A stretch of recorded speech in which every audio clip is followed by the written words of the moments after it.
Hola, em dic Jordi Parra i vaig a llegir el Psalm 91. Diu així: El que habita en l'aixopluc de l'Altíssim s'allotjarà a l'ombra del Totpoderós.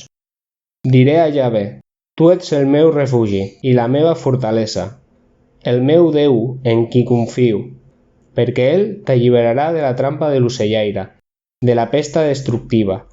Ell et cobrirà amb les seves plomes i sota les seves ales cercaràs refugi. La seva veritat és l'escut i la cuirassa.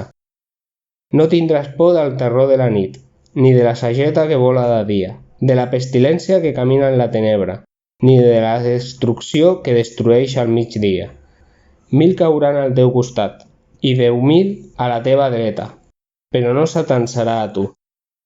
Certament ho contemplaràs amb els teus propis ulls, i veuràs la retribució del malvat. Perquè tu, Yahvé, ets el meu refugi. Tu has fet de l'Altíssim la teva residència.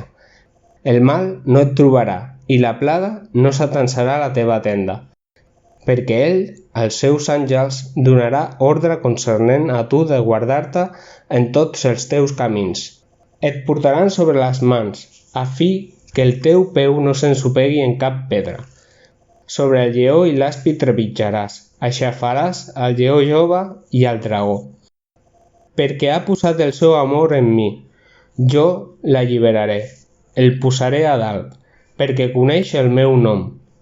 Ell m'invocarà, i jo li respondré. Estaré amb ell en l'aflicció.